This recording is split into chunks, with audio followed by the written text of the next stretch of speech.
So this is how I like to make a seafood boil. First, gather your ingredients, which I'll list down below. The good thing about this recipe is you can really make it your own depending on what type of seafood you like. Make sure to chop everything up and have everything ready before you get started. Or chop as you go if your life's not together like me. Boil a giant pan of water and throw your chopped up onions in a pan with a little bit of olive oil.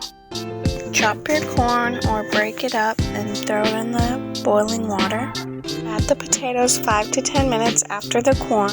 Chop up the sausage, mine was Cajun, and put them in with the onions.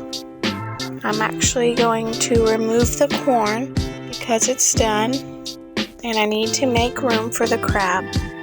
Next, you're going to mix up your spices.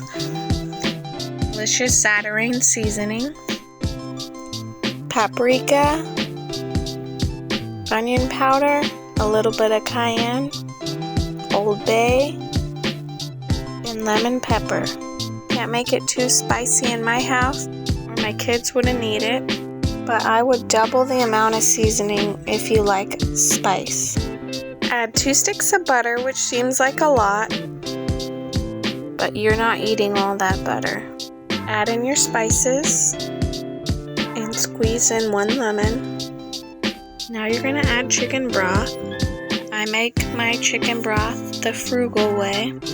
I just use chicken bouillon and then I add a little bit of water. You can use whatever chicken broth you would like.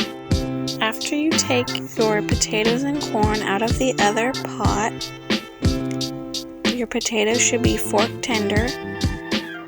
Go ahead and use the same water to throw in your crab. The nice thing about using a separate pot is you can drain all that gross water after. Now you're going to add your shrimp. Shrimp cooks fast, it really doesn't need a lot of time. Let that shrimp cook and soak up the flavor. Then you're going to add your potatoes and corn to soak up the flavor. Stir those in, and then you're going to add parsley. Can't forget about the crab. Since my crab wouldn't fit, I had to transfer everything over. Now you're ready to enjoy. I hope this video helped you. Thanks for watching and have a wonderful day.